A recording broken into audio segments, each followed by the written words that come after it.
Well, y'all, today I was doing something for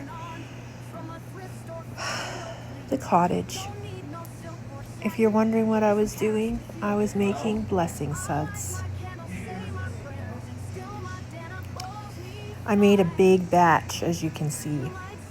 It fit in 2 bottles and 3 of those containers. 3. So it was a big batch. Hopefully this lasts a while. I believe it might, because every time I ever made like even just a bottle, it lasts over a month. So, because you don't need that much. You need like 2 scoops for a regular load, and if you're doing a heavy load, you do 3 or 4 scoops, so it's not that bad. It lasts quite a long time. So yeah. So I made a giant batch. Pretty proud of myself.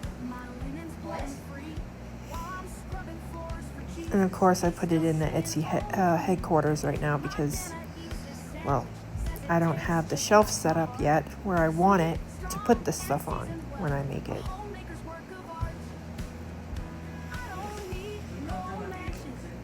Other than that, y'all, Lord have mercy. Today was one of those days when you just, I don't know, I felt like somebody had a hook in my like shirt and dragging me throughout today. That's what it felt like for me. Like I was being dragged throughout today. Could you imagine?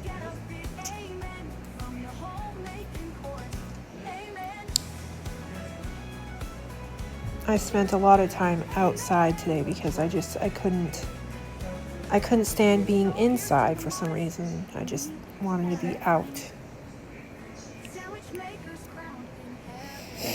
This was as the sun was going down earlier tonight.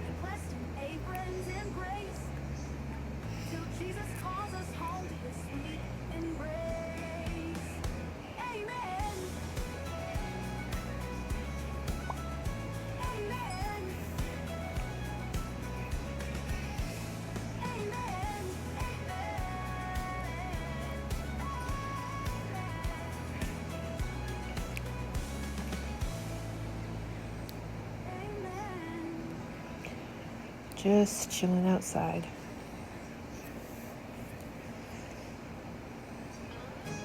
I decided to go for a little walk too because, well, it was a nice cool evening. It wasn't that bad.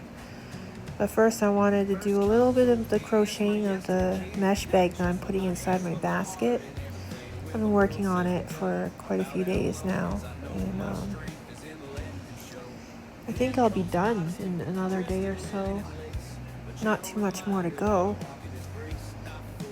I worked on it quite a bit today. I got a lot done. I'm also currently working on my shawl again because I only have a month until I need it, so I have to get it done sooner rather than later.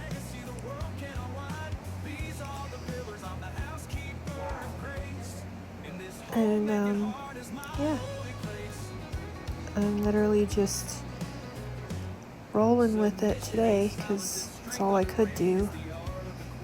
It was one of those days, I don't know, it was like spiritually very heavy today. I don't know if you guys felt that or not throughout the day, but it was really, really heavy for me most of the day. Like I felt like there was some kind of weight on me. You know what I mean? Like, I don't know. It's strange. I don't know how to describe it other than it felt like spiritual weight was on me and I was being dragged.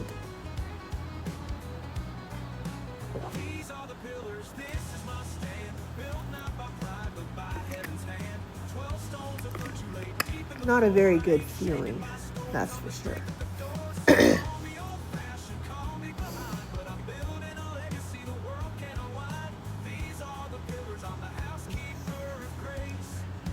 But I really did enjoy walking tonight. I walked around. I was actually, technically, if you really want to know, I was chasing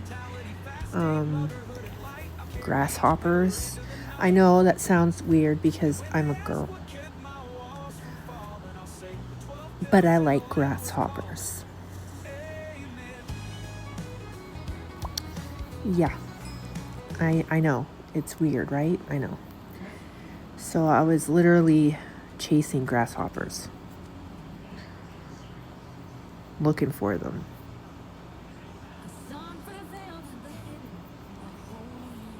I know.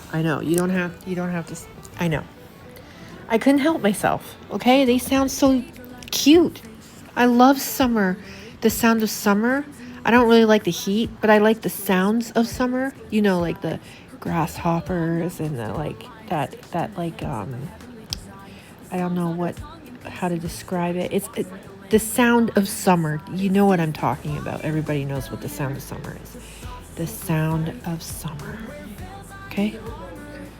It's a beautiful sound. And I was chasing it. I literally walked quite a bit looking for it. You guys will see very shortly. I literally was walking quite a bit just looking for this sound of summer because I was just enjoying the grasshopper sound. I was following it all over.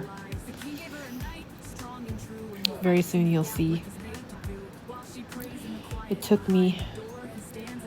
The sound took me to a nice little field, and I really enjoyed just standing there listening to the grasshoppers song. I know it's them rubbing their legs, they're like scratching their legs or whatever they're doing, but it sounds like a song, and it just, I don't know, I love it. It's just a beautiful sound. And I just really like it. How could I not like it when it's like something God created? You know, God created the grasshopper, the humble little grasshopper. And today is Wednesday, so I want to read to you guys the reflection for daily mass readings today. End Times Talk. I have let you feast your eyes upon it, but you shall not cross over. Deuteronomy 34:4. In American culture, movies and novels typically conclude with a happy ending. After a long struggle, the author gets justice, prevails, and the good guys triumph. God, the author of life, Acts 3:15, also desires happy endings. His happy ending is immeasurably more than we ask or imagine. Ephesians 3:20. Life on high in Christ Jesus. Philippians 3:14. Yet it is sometimes difficult to resist the temptation to question God's handling of endings in this earthly life. Moses' ending seems tragic. He endured 40 years of revolt and grumbling, faithfully shepherding the Israelites to the border of the Promised Land. Yet God refused to allow him to enter the land. Deuteronomy 34:4. Without Moses' demise, however, the Israelites might never have followed Joshua as their new leader. This would have left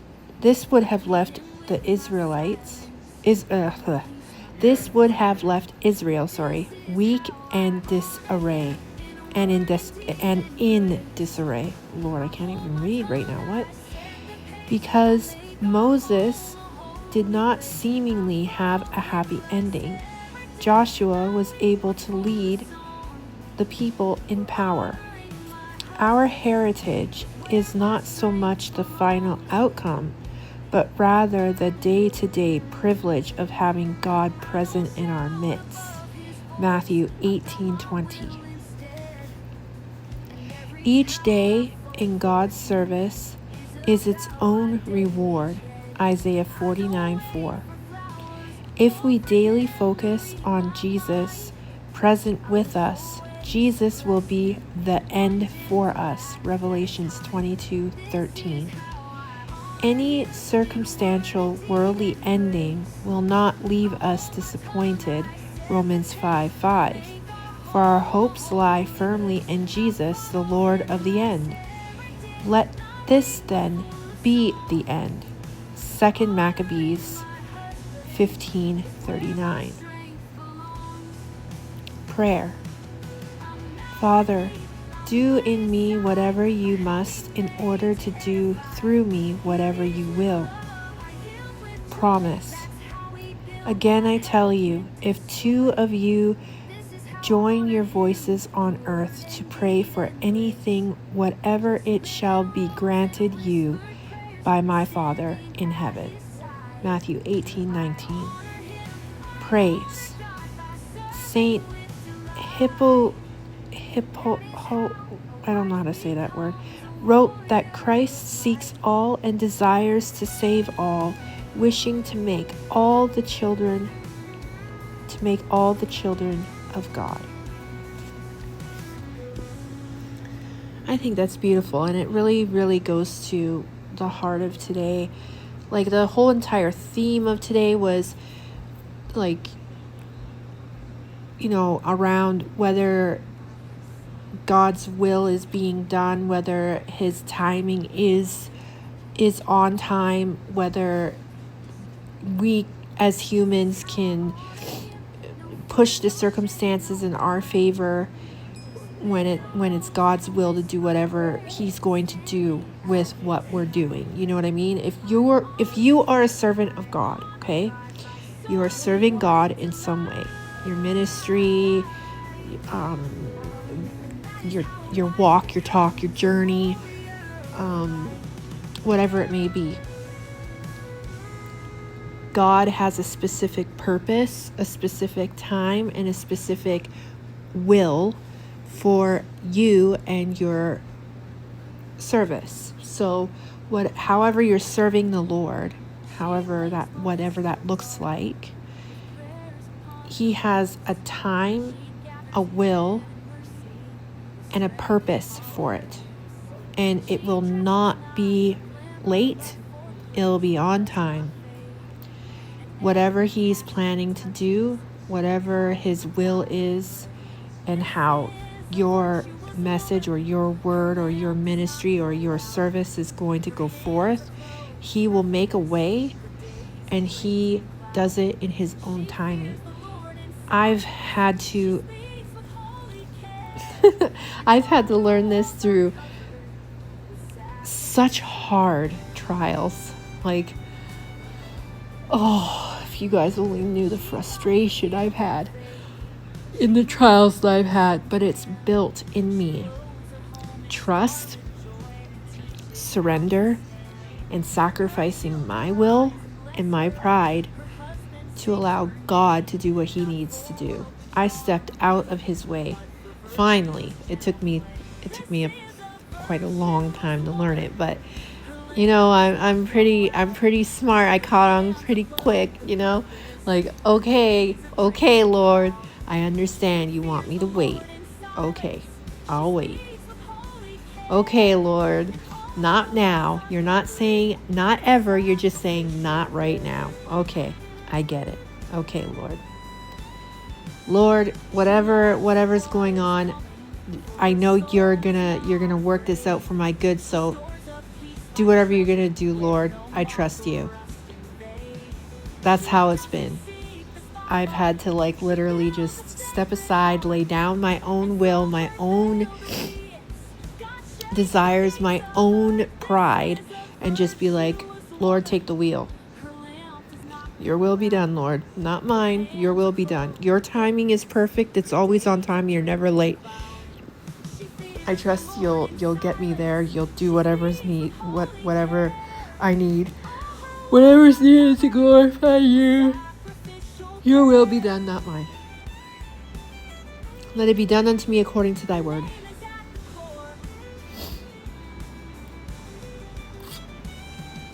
And every single time I've taken this stance, this stance with the Lord, I've only ever seen blessings. Now, it's not in the way that we would want or expect, okay? So let's just get that out of the way right now. We have a certain way we want things, right? We have this vision of what's going to happen and how it's going to go. Maybe God's vision of how it's going to happen looks completely different. Let me give you an example. For a few years, when I was in the Lower Mainland, we were frustrated with our situation because we were living beside two neighbors who then became our enemies. And it wasn't even like, I don't even know how it happened, to be honest. One never knew me at all. And the other one was jealous of me because, whatever, I don't know. I don't know why she was jealous of me, but she just didn't like me. She thought I was too, I don't know, prude. I don't know, too goody-goody. I don't know. Guys, I never judged her on the things that she wore. I never did any of those things. And we were friends for a little while. It was just, she didn't like how I wanted to protect my kids, I guess. I don't know. Anyway, she became my enemy. Then she became best friends with the other neighbor on the other side, and then that neighbor became my enemy, and she didn't even know who I was. So we wanted to move, right? But our circumstances weren't allowing us to move because we were living paycheck to paycheck for one. We were in a new situation for two. We were trying to save up to move, and my poor Danasama, he had like, did you have 3 or 4 jobs at that time?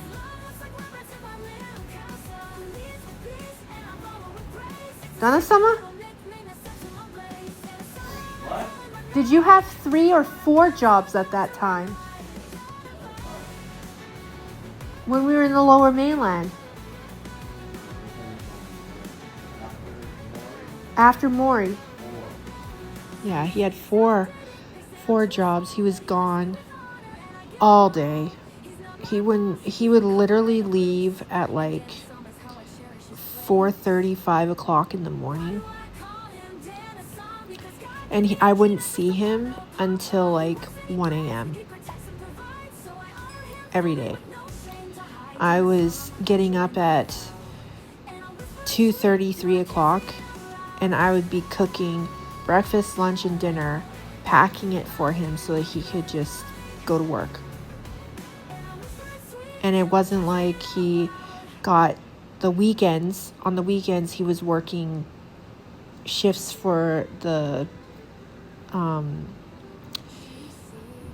for 2 of the 4 jobs. So he was doing full-time 4 jobs, and on the weekend he was working one of those jobs because he wouldn't have it for 2 days of the week. Like he would start the one job in the evenings on like Wednesday and go into like Sunday. Then he would have the evenings for Monday and Tuesday. But because he was also working at the airport, he then took shifts at the airport in the evenings on Mondays and Tuesdays. So it didn't matter. He was working day in, day out, week in, week out. And it was really rough. And we were just trying to save so we could move. And I said to God, I was like, God, it can't just be this hard. It can't be this like this.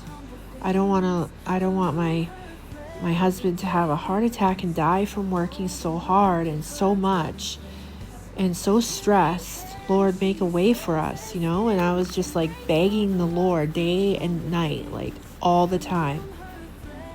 I was praying all the time. Lord, make a way for us. And it's the strangest thing. He put us in a circumstance that wasn't exactly ideal. Okay, so this is what happened. Even with 4 jobs, we barely made ends meet.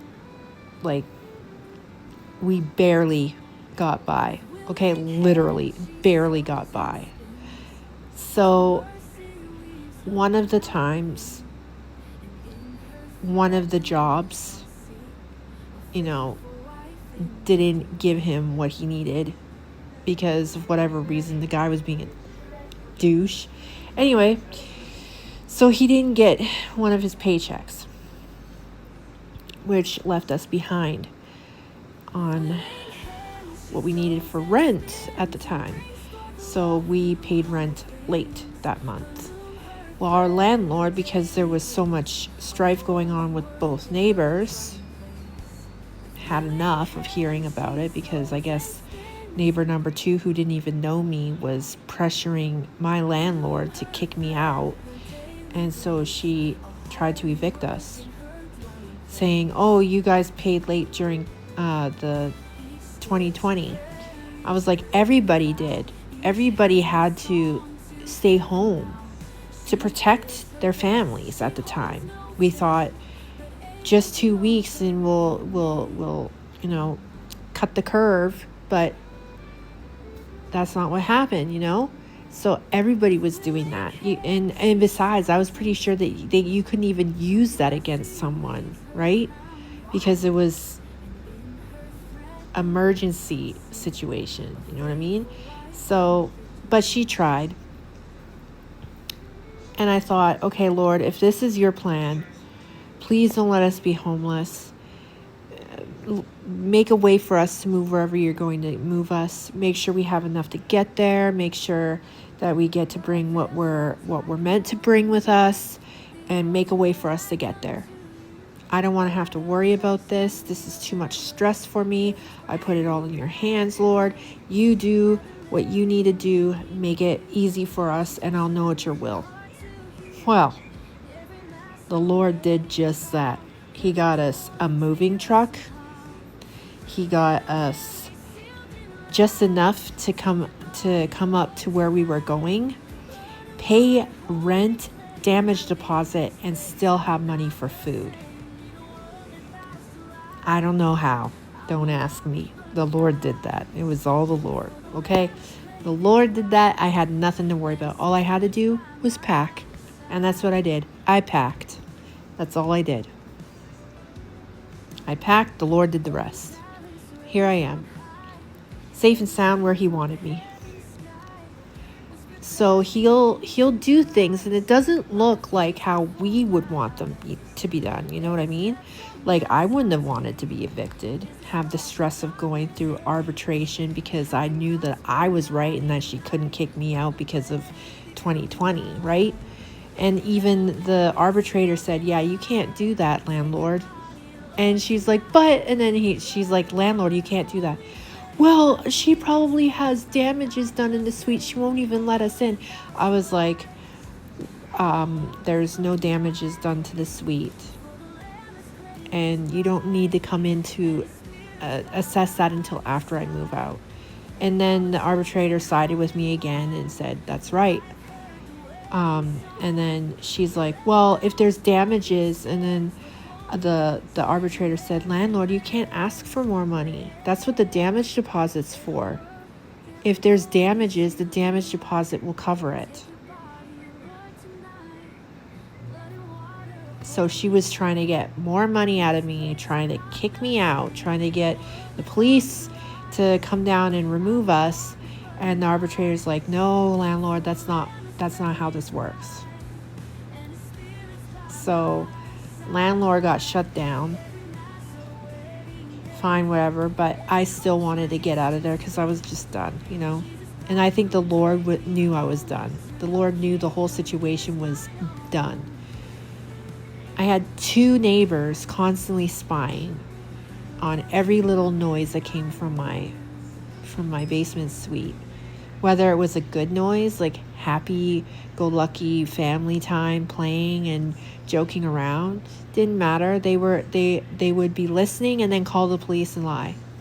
And I couldn't deal with it anymore. It was just stupid. It was so ridiculous. And the Lord just wanted me out of that situation. And so he made it happen. It sucked the way it happened, but I now understand that I can see through most of the ways that the Lord has fulfilled or answered my prayers, and the way that it's happened, that it's not always done in a human way, the way that we want it done. It's done the way he gets it done. You know what I mean? And it doesn't matter what you think should have happened, how you feel it should have happened. All that matters is that you prayed for something, and the Lord is going to do what he needs to do his way. It's going to look completely different from what you want and what you feel it should look like. Okay? For instance, I didn't want my daddy to die. You know, I didn't want him to die. But I knew he was suffering. And I knew that he was in a lot of pain. He didn't want to be here anymore. You know what I mean?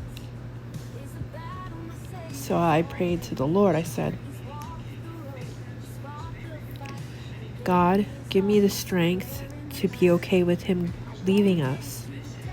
God, give me the strength to get through it. God, give me the strength to tell him it's okay to let go now. And the day before he passed, I got to tell him, Daddy, it's okay. You can rest now. We'll be okay. We'll be sad for a little while, but we'll be okay. And I'm so glad you were my daddy. I'm so glad that you raised me. And I said it crying, obviously, because it was very emotional. My daddy was dying. And it was just a really sad situation. But the Lord answered my prayers. Not even like 12 hours later, my daddy passed. He let go. And I was very, very thankful for that. He was no longer in no pain. He was not in pain anymore. And my mom was a little upset with me for praying for that, but I managed to explain to her when she was calmer, which took a while, but when she was calmer, I explained that I just wanted Daddy to rest and not suffer anymore. And then she's like, I know. I'm like, I wasn't praying for him to die because I didn't want him here anymore. I wanted him to be at peace and rest and not in any pain. That was my intentions. And I'm sorry that we're all hurting, but wouldn't it be better than him trying to hold on and suffer and us suffering watching him suffer? And she said, yeah. And I said, then that's all I was trying to do. And she understood, and she said, I know. It was very difficult for all of us. But that's the thing. What we think and how we feel is a completely different thing. And that's because God created us to avoid pain, to avoid conflict, to avoid anything that's uncomfortable and that will hurt, essentially, right? And our sin nature, of course, wants to feel good, get gratification or praise or affirmation and things. Sorry, I don't even know where I was when that stopped. Our sin nature wants us to have pleasure and gratification and what was it? What was I saying? Feel good and affirmation and positive, all these kinds of things. Not everything is good for us, though. Some of it is sin, you know what I mean? And so God's ways are above our ways. We know this. Our ways aren't God's ways. And when God is going to do something based off of what we're praying for, we have to expect it is going to be done in God's way, God's timing, and God's will. And whatever does happen, however it looks, we should be able to see and connect and understand the formation of it and how that was God's purpose all along. No matter how it looks. When you're in the moment, yeah, it's probably, I'm pretty sure, okay, here's another example, okay? I'm pretty sure the apostles were like, Lord, send me. I'll do whatever you want. I will die for you if that's what I have to do.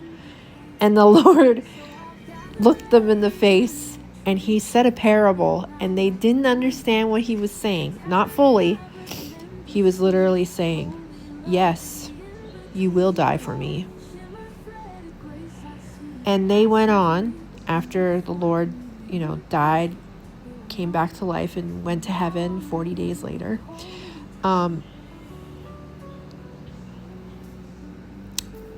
They went on. Sorry, Lucas. I'll watch it in a little bit. Okay, I'm almost done. They went on to spread the gospel and do what they said they were going to do for God, right? Do you think Paul knew that when he got on that horse and rode out to find the Christians in Damascus that he was going to be struck off his horse with a blinding light, become blind for 3 days, and then go and preach the gospel, get whipped, stoned to death? If you read the gospel, if you read the accounts of Paul, you understand that he did die. He got stoned to death, but God brought him back and said, not your time yet. He was shipwrecked. He was betrayed. He was thrown in jail, whipped. He had to be lowered in a basket from threats of death. He then was in prison again, and then he died. He died from his head being chopped off. Do you think Paul expected that when he decided to do the Lord's will? Do you think he expected that? All that hardship. Every single time he went out and did exactly what the Lord wanted. And somehow he still had to walk through fire throughout the whole thing. You know what I mean? What about poor John the Beloved? John the Beloved. Jesus loved John. Okay? John. He was banished to Patmos in a prison.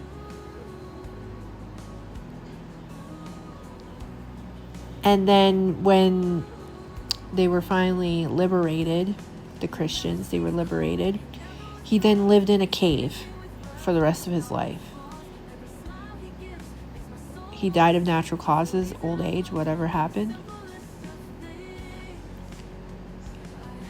But he went through hardships too. That poor man, the Beloved. You think he was easy in jail? I don't think so. If anything, I think the Romans had a lot of fun just torturing Christians in jails, like prisons. They would just torture them, whip them, make them work extra long, especially poor beloved John. He was probably like an old man by then on Patmos. Could you imagine? I can't. But I can certainly see how God's will and timing for each one of them, everything that happened to them on their journey and their path to serving the Lord had to be that way. You don't think that the apostles ran into people stealing the letters that they were writing to each other in the churches around there? You don't think that some of those letters got stolen, burned, confiscated, used against them as evidence? We weren't there, but we can definitely see how that was possible. I mean, they were trying to stop Christianity from spreading, right? So obviously they would try to stop letters, which is why they had to be sneaky about it, right? So you got to think about it like this, right? When you're doing a service for God and you say that you're going to serve the Lord and you are a servant of His, and you say, I'm here, Lord, send me. Or, I'm here, Lord, speak, I'm listening. Your servant is listening. When you are doing that, you're surrendering yourself into God's will, God's purpose, God's timing. That's ultimately what you're saying when you become a servant for the Lord. You acknowledge that He has His own timing, His own purpose, His own will for you. And you are no longer yours. You don't belong to yourself, you belong to the Lord. And in that, we should be thriving on the fact that when we find obstacles or something, a trial or something, we know we're on the right path. I mean, that is the proof of it. And I'm just going to say this because it should be logical and it should be common sense, but I'm just going to say it just because. Think about it another way if you want to, okay? Do you really think that authentic believers, faithful people who actually preach and teach and spread the truth of the Bible, do you think they're going to be the most popular people in this world? No. In fact, the Bible says that you will be hated for His name's sake. They will deliver you up to tribulation and judgment to the kings and rulers of this world. And why? Because you won't compromise. You stand on the truth of the Bible. You know God's will for you. And you will not compromise an inch. You will not even give a centimeter, a millimeter, not even like I don't even know what the smallest measurement of anything is of a space, but not even that. You're not even going to give that. Nothing. You're giving nothing. You are not compromising. You're standing firm. You're faithful to the Lord. You're saying the right things. You're doing the right things. You're not going to be popular because only watered down, lukewarm Christians are popular. Only the fakes, the lukewarms, and the compromisers are popular. Same with homemakers. In the homemaker world, most of the homemakers that are really popular, they have feminist qualities about them. They don't actually stand on the firm foundation in which they claim to preach. Why do you think they're popular? This should be common sense, but I understand. I mean, it is frustrating, this time we're in, the last hour, the last minutes. I don't even know which one is which, if it's the last hour or last minutes, but whichever it is. And I know Jesus is coming in our generation. I know that. That is for certain. I can just tell. I can feel it in my bones.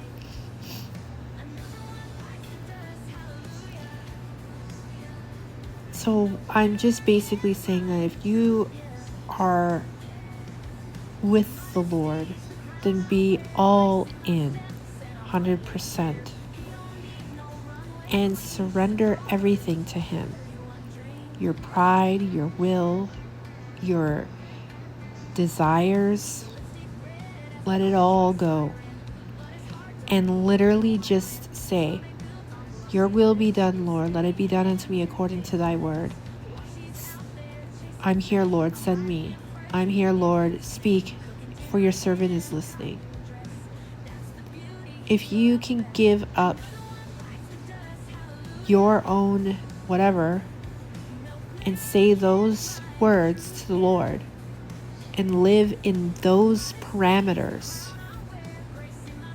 let me tell you, you're going to see some supernatural blessings and crazy things will start happening in your life, okay? Crazy good things. While you will still have moments where there's trial and tribulation and, obstacles, that's just part of the territory. That's the path of the believer. We have to expect that. And one day we'll have to lay down our lives for Him. You have to be willing to do that. If you're not willing to give up waiting and say, okay, I will wait. It's not my time yet. It's not your timing yet. I'll wait. If you can't even do that and you start getting all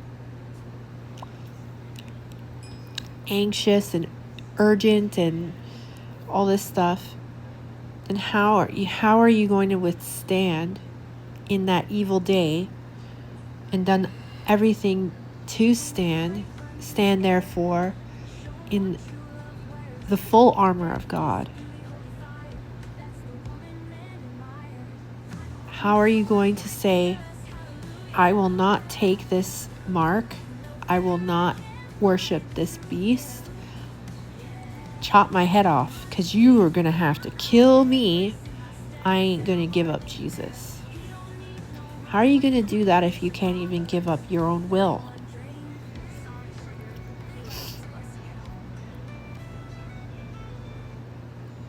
I hope you think about this. Think about this, okay? Really ponder what I'm saying. Give it a really good thought. Okay? And I shall see you guys tomorrow. I think this was a good one. I did a good job today. I like this one. I love y'all. Later for now. God bless. Good night. And see you tomorrow. Bye-bye.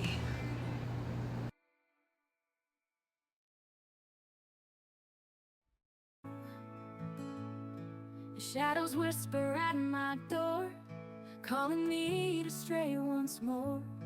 But I know that voice, I've heard that lie. It fades when I lift my eyes to the sky. Temptations dressed in friendly faces,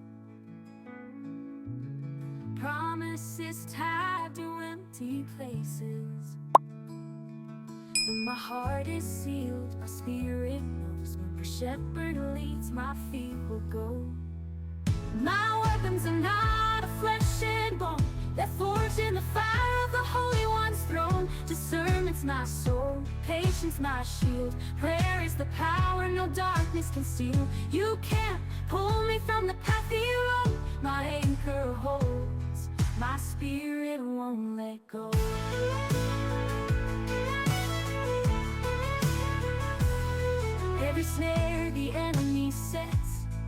is a battle my Savior's already met. He's walked the road, he's fought the fight, and gave me his armor to wear in the night. I won't dance to the devil's tune, I'm singing praise to the risen groom. The world may roar, but I will stand, a soldier held in my Father's hand. My weapons are not of flesh and bone, they're forged in the fire of the Holy One's throne. Discernment's my sword, patience my shield,